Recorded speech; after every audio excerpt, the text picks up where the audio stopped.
बिस्मिल्लाहिर्रहमानिर्रहीम। अस्सलाम वालेकुम नाज़रीन, मैं हूँ इरफान हाशमी और आपको प्रोग्राम में खुश आमदीद कहता हूँ। अब से कुछ ही देर पहले खान साहब ने ख़िताब किया और मुझे एक लम्हे के लिए भी ऐसा नहीं लगा कि खान साहब जो हैं वो टूट चुके हैं। वन मैन आर्मी है और पाकिस्तान तहरीक इंसाफ के लोगों को एक एक करके तहरीक इंसाफ से दूर किया जा रहा है। खान साहब की बातें सुनी, बहुत ही तकलीफ़ हुई ये सुनकर कि कुछ लोगों पर गोलियां चलाई गई और गोलियां जब लगी टांगों में तो नतीजतन उनकी टांगों को काटना पड़ा। अब ये जो बातें एक एक करके बाहर आ रही हैं, वो खान साहब तक भी आहिस्ता आहिस्ता ये बातें पहुंच रही हैं। लेकिन सबसे जो दुख की बात ये है कि पाकिस्तान का मीडिया इसे रिपोर्ट नहीं कर रहा। एक प्रोपेगेंडा चल रहा है। मुझे जो कुछ कोरिया में होता है वही कुछ पाकिस्तान में हो रहा है, मुझे कोई फ़र्क नज़र नहीं आ रहा। तमाम जो जमहूरियत के चैम्पियंस हैं वो कहीं लंबी तान के सो चुके हैं और वो लोग जो पाकिस्तान में ताकतवर हलकों की गोद में बैठते थे, आज वो ताकतवर लोगों का नाम लेकर जमहूरियत का अलम उठाकर आपको चलते फिरते हुए नज़र आएंगे। व्यूअर्स, खान साहब ने एक बात ये कही है और यकीनन इसके पीछे एक हिकमत भी है और हिकमत ये है कि शायद तहरीक इंसाफ को ख़त्म करने की जो तैयारी है वो आखिरी मराइल में, ये आपको हेडलाइंस मिलेंगी। मैं आज एयरवे न्यूज़ की हेडलाइंस देख रहा था कि पाकिस्तान तहरीक इंसाफ ख़त्म। फिर मैंने समा न्यूज़ की हेडलाइंस देखी, वहाँ पर भी ये बात हो रही है कि आखिरी दमों पर है और आखिरी दिन होगा। फैसल वाडा मतलब काबिल नफ़रत इंसान है, क्योंकि आज वो जो बातें कर रहा है कल को वो किसी और की बातें करेगा। आपको याद होगा ये वही साहब थे जिन्होंने एयरवे न्यूज़ में काशिफ अब्बासी के प्रोग्राम में बूट को रखकर क्या कहा था कि बूट को इज़्ज़त दो। आज देखें अल्हम्दुलिल्लाह कैसी तब्दीली आई। मुझे मसला इनकी तब्दीली से नहीं है, मुझे मसला ये है कि वक्त बुरा आता है तो ये लोग छोड़ के चले जाते हैं। खान साहब ने आज बहुत तकलीफ़ दे बातें भी कौम के सामने रखी कि एक साहब का मैसेज आया कि अगर तुमने पाकिस्तान तहरीक इंसाफ को नहीं छोड़ा तो हम तुम्हारे ख़ानदान को उठा लेंगे। और फिर आखिर में जब मैं नहीं माना, प्रेशर बढ़ रहा था, शख्सियत का नाम नहीं लिया लेकिन बहुत ही करीबी लोग होंगे यकीनन, तो तुम्हारे 13 साला बच्चे को उठा लिया जाएगा। अब ये जो कुछ हो रहा है इसकी तो मज़म्मत भी नहीं होनी चाहिए, इसको तो सोचना इंसानियत के जो दर्जात हैं, मेरा नहीं ख्याल कि कोई ऐसा कर सकता है। बहुत सारी वीडियोज़ ऐसी हैं सोशल मीडिया के ऊपर जहाँ पर आपको बहुत सारी कहानियाँ मिलेंगी। जो कुछ पिछले एक बरस में इस मुल्क के साथ हुआ और जो कुछ पिछले हफ्तों में इस मुल्क के साथ हो रहा है, आप सज़ा ज़रूर दें, उन तमाम लोगों को सज़ा दें जिन्होंने ये सब कुछ किया। उनको फ़िल्टर करें, क्योंकि आपका फ़िल्टर तो बहुत बेहतरीन काम करता है। लेकिन इसके नतीजे में अगर किसी जमात को ख़त्म करने की कोशिश की जाएगी तो याद रखें ये तारीख़ है, ये किसी की मरहून मिन्नत नहीं होती। और वक्त का मौरिख जो लिखेगा आप उसे उसके हाथ नहीं काट सकते, वो लिखेगा ज़रूर। आने वाले वक्तों में आज अगर जनरल फैज़ हमीद से फैज़ हमीद कह के एक जनरल को पुकारा जाता है और ये कहा जाए कि जनाब जो 160 मिलियन पाउंड्स का जो मामला था इसमें मास्टरमाइंड कौन था, अब वल्लाह आलम मुझे नहीं पता कौन मास्टरमाइंड था, लेकिन हर चीज़ को बैशिंग के लिए इस्तेमाल किया जा रहा है। अगर ये सब कुछ किया जा रहा है तो ये वक्त बदल जाएगा, लेकिन अगर ये कहना कि तहरीक इंसाफ ख़त्म हो जाएगी तो ये इतना आसान नहीं होगा। आपने लीडर्स की वफ़ादारियों को तब्दील करवा दिया। अब से कुछ ही देर पहले फवाद चौधरी साहब की एक ट्वीट में पढ़ रहा था जिसमें उन्होंने कहा कि बहुत अपनी राहों को अलग करने का ये जो मामला है तकलीफ़ के साथ उन्होंने अपनी राहें इमरान खान से जुदा कर ली और 9 मई के वाक़यात को कंडेम किया। यकीनन प्रेशर होगा, लेकिन मैं दोबारा जो है किसी किस्म के ब्राउनी पॉइंट्स जो हैं वो हासिल नहीं करना चाहता, चूँकि हालात देखकर दुख हो रहा है। मैंने आपको बताया था कि Fawad Chaudhry will leave this ship और आपके सामने है, फवाद चौधरी हैज़ गॉन। और अब असद उमर साहब के हवाले से भी एक बड़ी डेवलपमेंट हुई और जो आज की ख़बरें वो भी मैं आपके सामने रखता हूँ। लेकिन खान साहब कि इस जमात को आप ख़त्म करेंगे, लोगों को आप लेफ़्ट राइट कर रहे हैं, ठीक है करें, ये आपका हक़ है, ये आप ही का हक़ है और ये कोई आपसे हक़ छीन नहीं सकता। लेकिन आप उन लोगों का क्या करेंगे जो वोट बैंक की शक्ल में पाकिस्तान तहरीक इंसाफ का मौजूद है, वहाँ पर क्या होगा? क्या आप ये समझते हैं कि इलेक्शन करवाएंगे और लोग वोट नहीं देंगे? चलें 1 साल, 2 साल, 3 साल, 4 साल एक टर्न्योर इस हुकूमत का ख़त्म हो जाएगा तो फिर क्या होगा? पाकिस्तान तहरीक इंसाफ इमरान खान है, इमरान खान था और इमरान खान रहेगा। लोग आते हैं चले जाते हैं। पाकिस्तान तहरीक इंसाफ ने नए अहदों और पुराने अहदों पर जो सीट्स जो खाली हुई, जो होते खाली हुए, वहाँ पर नई भर्तियाँ यानी नए अहदे जो पार्टी के वर्कर्स हैं उन्हें देने का फ़ैसला कर लिया है। इन हालात में जब तहरीक इंसाफ के लोगों पर क्रैक डाउन किया जा रहा है, अब एक नई हिकमत अमली जो है खान साहब की तरफ से वो वज़ा की जा रही है। आपको बताते चलें, फवाद चौधरी के अल्फाज थे कि 9 मई के वाक़यात की गैर मशरूत मज़म्मत करता हूँ, फ़िलहाल सियासत से वक्फ़ा है, इमरान खान से राहें जुदा, पार्टी ओहदे से इस्तीफ़ा दे दिया। मैं आपको बात बताऊँ, ये जितने लोग छोड़ कर जा रहे हैं ना, मैंने शेरी मज़ारी के हवाले से जो बातें कही, आज खान साहब ने भी वही बातें दोहराई हैं और वही कहते हैं कि उसके ऊपर प्रेशर है। बाज़ दफ़ा तो हमें ये मालूम है कि बहुत सारे दूसरे ममालिक के सफ़ीरों को, हुकूमतों को इन्होंने नाराज़ किया। पाकिस्तान का जहाँ पे मामला आया तो मुझे कम से कम कोई गिला नहीं है। खान साहब ने भी ये कहा कि उन्हें कोई गिला नहीं है क्योंकि उनके ऊपर प्रेशर है। लेकिन ये जो फसली बटेरे थे ना, देखें, जिसमें वजाहत हुसैन साहब, खैर वो चले गए, उनका जाना बनता था, उनकी अपनी मर्ज़ी है, they have their own way of understanding the situation, कोई उन्हें कह नहीं सकता। लेकिन ये जो फसली बटेरे हैं, ये फसली बटेरे कब नज़र आएंगे? जब अगर ऐसा मामला हुआ जिसमें फवाद चौधरी साहब किसी और जमात को जाकर ज्वाइन कर लेते हैं, तो फिर इनकी एक्सेप्टेंस नहीं होगी। याद रखिएगा, ये सियासत से दूर अगर हुए हैं हिकमत अमली के तहत तो बहुत अच्छी बात है, ज़बरदस्त तरीक़ाकार है। हिकमत अमली के तहत आप पार्टी से दूर हो जाएं। मैंने तो पहले भी कहा था कि हिकमत अमली के तहत चीज़ें हों तो बहुत अच्छा है। शेरी मज़ारी दूर हुई हिकमत अमली के तहत, उन्हें नहीं पसंद था, कल को वापस भी आ सकती हैं। और इसी तरह असद उमर साहब को जो बातें आज कही, ये बड़ी इंटरेस्टिंग है।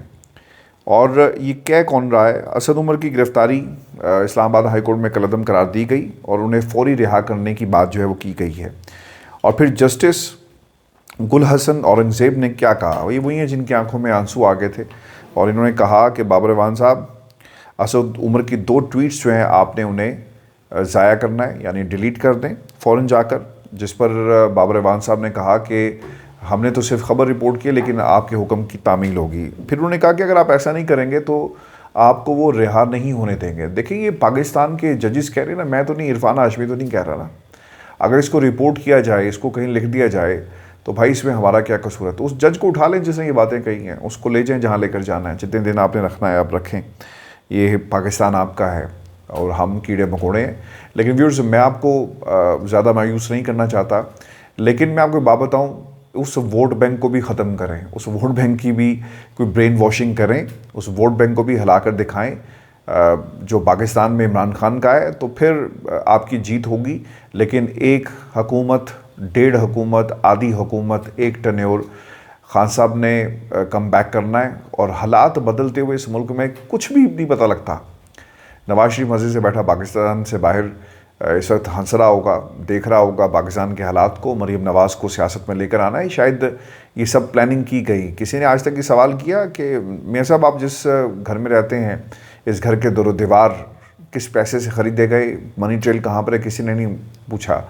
कल को जस्टिस काजी फ़ायज़ साहब अपने इक़्तिदार में आ जाएंगे, मैं अब ये लफ्ज़ कुर्सी का इस्तेमाल करना जो है छोड़ दूँगा। ओहदे पर फायज़ नहीं होंगे ये, ना ही तैनात होंगे, ना इनकी तकर्री होगी, बल्कि ये जब इक़्तिदार में आ जाएंगे, अभी भी खैर इक़्तिदार में है, तो वो किसका साथ देंगे? आइन का साथ देंगे, कानून का साथ देंगे और सवाल करेंगे नवाज शरीफ से कि ये प्रॉपर्टीज़ आपको कहाँ से मिली और पैसा कहाँ पर है। ये तमाम चीज़ें हैं, रिकॉर्ड का हिस्सा हैं। ये वही साहब हैं जिन्होंने हुदैबिया पेपर में मिल का जो केस था क्या किया, वो भी कौम के सामने है। अच्छा, अभी इसमें जो कुछ बातें ऐसी भी थी जो हमने देखी, पाबंदी के लिए एक हिकमत अमली जो है वो तय की जाए। ख्वाजा आसिफ साहब का एक बयान मैं पढ़ रहा था और मुझे हैरानगी इस बात पर हुई कि ख्वाजा आसिफ पाकिस्तान तहरीक इंसाफ पर पाबंदी की जो है वो बात कर रहे हैं। ख्वाजा साहब बात करें, बिल्कुल ये उनका भी हक़ है, ये भी उनका बॉर्न राइट है। पाबंदी लगा सकते हैं, पार्लियामेंट में बिल्कुल ले जाया जाएगा, ये भी उनका हक़ है, क्योंकि हवाएं इनकी मर्ज़ी से इस वक्त चल रही है। और ये सिर्फ़ और सिर्फ पाकिस्तान की फ़ौज के कंधों पर बैठकर जो है वो उछल रहे हैं, कूद रहे हैं और कंधों को इस्तेमाल किया जा रहा है। ये मुल्क के लिए अच्छा नहीं है, ये जमहूरियत के लिए अच्छा नहीं है। जो वक्त इमरान खान पर आया ना, आपको याद रखना है, मेरी ये बातें, ये मेरे अल्फाज, आज 24 मई है और 2023 याद रखिएगा। और कुछ सालों में आप देखेंगे ये वक्त तमाम जमातों पर आएगा। पीपल्स पार्टी पे भी आ सकता है जी, ये नून लीग पर दोबारा ये वक्त आएगा। ये जो लोग आज बहुत ज़्यादा मुहिब वतन बने हुए ना, आम पाकिस्तानी जो सारा दिन सड़क पर बच्चों की रोज़ी रोटी के लिए मारा मारा फिरता है ना, पसीना अपना बहाता है, उससे ज़्यादा कोई मुहिब वतन नहीं हो सकता, क्योंकि वो तो बर्दाश्त कर रहा है ना बेचारा, वो रिसीविंग एंड के ऊपर है। जहाँ पर इक़्तिदार जिन लोगों के पास होता है ना, उन्हें साबित करना पड़ता है कि वो मुहिब वतन हैं या नहीं है। तुमसे तुम्हारी रैयत के बारे में सवाल किया जाएगा। कुरान में साफ लिखा गया। और रैयत क्या है? हाकिम की राया उसकी रैयत है। अगर जो इक़्तिदार में कुर्सी पर बैठा हुआ है और जो लोग उसके अंडर काम कर रहे हैं या जो ज़ेर तसल्लुत हैं, जिसका हुक्म जो है जिन लोगों पर चलता है, वो उसकी रैयत है। ये सवाल किया जाएगा। अगर ये 1 टेन्योर 2 टेन्योर्स या 3 या 1.5 ये बात ना बनी तो फिर एक उससे बड़ी अदालत लगेगी। वहाँ पर क्या करेंगे? वहाँ पर तो कोई आपको काजी फ़ायज़ ईसा या कोई बचा नहीं सकेगा। लेकिन मैं आपको ज़रा जज्बाती नहीं करना चाहता, मैं बिल्कुल होपफुल हूँ और मुझे एक लम्हे के लिए भी पाकिस्तान के हालात देखकर दुख होता है, लेकिन ये सिचुएशन देखकर दुख नहीं हो रहा, क्योंकि ये साइकिल है। ये कुछ सालों के बाद किरदार बदल जाते हैं, इसी तरह जो पार्टीज़ हैं उन्हें तोड़ा जाता है। लेकिन आपको याद रखना चाहिए, अब पाकिस्तान तहरीक इंसाफ 2007 वाली 2013 वाली पाकिस्तान तहरीक इंसाफ नहीं है। एक वोट बैंक मौजूद है जो किसी ने मेहरबानी नहीं की। खान साहब की मकबूलियत, खान साहब को जिस तरह निकाला गया हुकूमत से, ये प्लस ही होगा, ये माइनस नहीं होगा। हाँ, आप कोशिश कर सकते हैं। और ख़बर एक और भी आई है, वो भी बड़ी इंटरेस्टिंग है, वो भी आपको बता देता हूँ। फैज़ हमीद की मैंने आपको खबर बता दी कि 190 मिलियन पाउंड, 60 नहीं 190 मिलियन पाउंड का जो मास्टरमाइंड फैज़ हमीद को उन्होंने कहा है। फिर उन्होंने एक और बात भी की है कि पाकिस्तान तहरीक इंसाफ जो है बहुत जल्दी ख़त्म हो जाएगी। बिल्कुल ठीक है। पहले जो लंदन में आपकी जायदादें हैं जिन पे आबिद शेर अली ने प्रोग्राम किया, मेरे साथ ही किया था, आप उसका भी जवाब दें कौम को, बिल्कुल बड़ी मेहरबानी आपकी होगी। तहरीक इंसाफ पर पाबंदी लगाने पर गौर किया जा रहा है। ख्वाजा आसिफ साहब ने कहा कि अस्करी तनसीबात पर हमला इमरान खान का आखिरी हरबा था। अच्छा, एक काम और किया जा रहा है, अब जो जियो फेंसिंग है ना, उसके ज़रिए ज़मान पाक को 9-0 जो है वो डिक्लेयर किया जाएगा और खान साहब के ख़िलाफ़ कार्रवाई होगी। और अगर आपने ये नोट किया हो ना, ये बात और सवाल मुझसे आज किसी ने पूछा भी है कि यार ये तहरीक इंसाफ के लोग छोड़ रहे हैं, उसकी आपको पता है वजह क्या है? मैंने कहा जी क्या वजह है? उन्होंने कहा इसलिए कि लीडर को गिरफ़्तार नहीं किया गया। भाई साहब याद रखें, ये एक स्ट्रेटजी के तहत हुआ। और खान साहब आपको क्या लगता है नज़रबंद नहीं है? बिल्कुल नज़रबंद है। और कहाँ जाना है, कहाँ से आए हो, किधर जा रहे हो, ये सवालात जो हैं वो एक आज़ाद शहरी से नहीं किए जाते। स्ट्रेटजी क्या थी मैं आपके सामने रख देता हूँ, कई दिन पहले भी रखी थी, दोबारा आपको बता देते हैं याद दहानी के लिए, कि खान साहब की सेकंड टियर को दीवार के साथ लगाना है। लोगों के जहनों में बात तो आती है ना, फयाजुल हसन चौहान ने कहा कि जनाब खान साहब आपने हमारी ट्वीट नहीं की, हमें अंदर नहीं आने दिया जाता था। फिर फवाद चौधरी की बीवी ने भी कहा, आपको याद है ना क्या कहा था, कि खान साहब फवाद चौधरी साहब के लिए भी 2 अल्फाज कह रहे थे, यानी ट्वीटें होंगी तो हम पार्टी में हैं, अगर ट्वीटें नहीं होंगी तो हम पार्टी से दूर हैं। तो ये बुनियाद बनाकर सेकंड टियर को खान साहब से दूर किया जा रहा है और इनकी स्ट्रैटेजी ये है कि खान साहब को अकेला करेंगे और फिर खान साहब की जो है वो गिरफ़्तारी अमल में लाई जाएगी। इस पर सेनेटर अली ज़फ़र ने भी एक बात बड़ी अहम कही और वो ये कहते हैं कि आप पाकिस्तान तहरीक इंसाफ पर पाबंदी लगाएं, सुप्रीम कोर्ट जो है वो 1 मिनट से पहले ये पाबंदी जो ख़त्म कर देगा। बिल्कुल अच्छी बात है, ख्वाब देखने चाहिए ज़फ़र साहब। आप कानून की बात कर रहे हैं, लेकिन यहाँ पर जंगल का कानून है और जंगल का कानून जो है वो किसी के अंडर नहीं होता, वो सिर्फ जंगल के हाकिम के अंडर होता है। और हाकिम ने ये फैसला कर लिया है कि पाकिस्तान तहरीक इंसाफ को माइनस करना है, पार्लियामेंट से ये करारदाद मंजूर करवाई जाएगी। पार्लियामेंट सुप्रीम कोर्ट के फैसलों को नहीं मानती और ये ड्रामा 1 दिन नहीं, 2 दिन नहीं, कुछ रोज़ का ये मामला है, चलता रहेगा। और जब जस्टिस काजी फ़ायज़ ईसा इक़्तिदार की कुर्सी पर बैठेंगे तो इन फैसलों को मुकम्मल तौर पर इंडोर्स करवा लिया जाएगा। तो लिहाजा हमें हकीकत पसंदाना होना चाहिए। स्ट्रेटजी के तहत पाकिस्तान तहरीक इंसाफ को एक जो डेडलॉक अब पैदा हो गया है और कुछ अरसे के लिए ये डेडलॉक बरकरार रहेगा। इसको ख़त्म करने के लिए स्ट्रैटेजी जो बनाना चाहिए, खान साहब को एग्रेसिव होने के बजाय हिकमत अमली से काम लेते हुए आगे बढ़ना चाहिए। आज उनकी आवाज़ में थोड़ा सा दुख था, गुस्सा भी था, और वो बार बार कह रहे थे कि ह्यूमन राइट्स की ऑर्गेनाइजेशन कहाँ पे गई, क्या कर रही हैं। खान साहब वो वही कर रही हैं जो उन्हें कहा जा रहा है, वो नहीं करेंगी जो मेरिट पर चीज़ें हैं। और जितने भी दानिश्वर टेलीविज़न पर बैठकर आपको बुली कह रहे हैं और ये कह रहे हैं, मैं शाहज़ेब खानज़ादा की गुफ्तगू जो है वो सुनकर हैरान रह गया। क्या कोई इस पर भी एक्शन लेगा कि खान साहब ने लोगों को बुली किया, सियासतदानों को बुली किया, मीडिया पर्सनस को बुली किया? तो बुली जो होता है ना, वो समझता है कि उसे कोई बुली नहीं कर सकता। ये कोट अन कोट मैं आपको बता रहा हूँ। तो अब पहली बार खान साहब का मुकाबला जो है अपने से बड़े बुली से था। अब ये किसकी तरफ इशारा किया जा रहा है?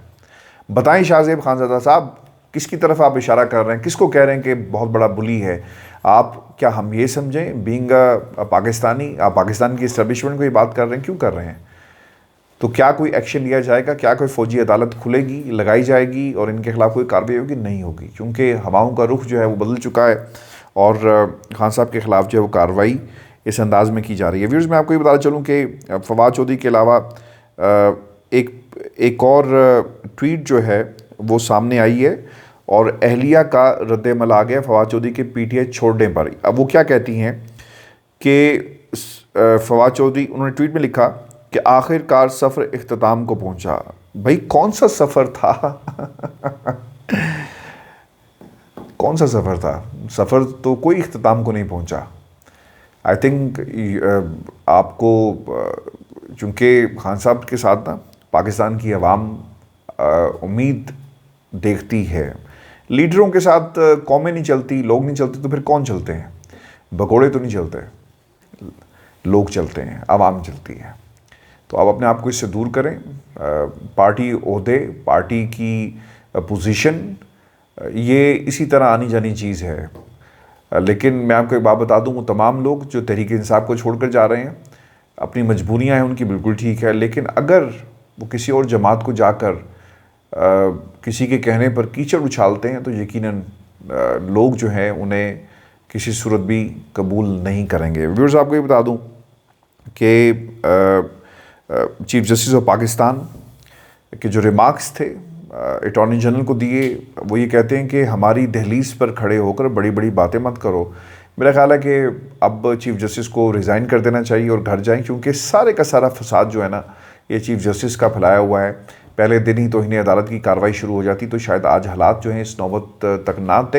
एक मोमेंटम था जो चीफ जस्टिस ने अलाकार बनकर तहरीक इंसाफ का जो है ख़त्म किया।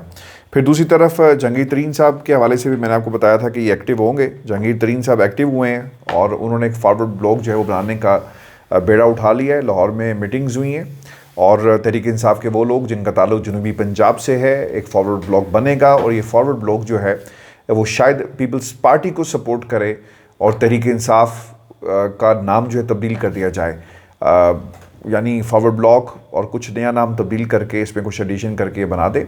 सो this is guys what is happening in Pakistan. मैं आज भी होपफुल हूँ और इंशाल्लाह हमेशा होपफुल रहूँगा, क्योंकि जो लोग समझते हैं कि इमरान तन्हा हो गया, मेरा ख्याल है कि ऐसे फ़ैसलों के बाद आज वो तमाम ताकतें तन्हा हो गई। ये वक्त मत भूलिएगा, ये वक्त ख्वाजा आसिफ पर भी आएगा और मैं आपको आता हुआ दिखाऊंगा। ये नवाज़ शरीफ पर भी आएगा, ये मरियम पर भी आएगा, ये आसिफ अली जरदारी तो खैर अब वक्त उनका सियासत में इतना नहीं है, बेटे को वो वज़ीर-ए-आज़म बनाना चाहते हैं। और ये वक्त जो है बिलावल जरदारी पर भी आएगा, क्योंकि बिलावल भी रह नहीं सकता ना। आपको याद होगा एक तकरीर हुई अवारी होटल लाहौर के अंदर, तो वो नारे लगा रहे थे फ़ौज के ख़िलाफ़। तो क्या कहा था बिलावल जरदारी ने कि भाई जाकर ये उनको बताओ यहाँ पर क्यों एहतजाज कर रहे हो। ये फ़ौज हमारी है, हम इसे प्यार करते हैं, लेकिन खुदा के लिए पाकिस्तान से भी प्यार करें, सब लोग प्यार करें, क्योंकि पाकिस्तान है तो हम हैं। हालात बेहतर होंगे तो पाकिस्तान जो है वो आगे जा सकता है, नहीं तो यही हालात रहेंगे। और सियासतदान आज अपने कबीले वालों के साथ नहीं खड़े, विच इज़ रियली सैड। अपना ख्याल रखिएगा, इजाज़त दीजिए, अल्लाह ने के बाद।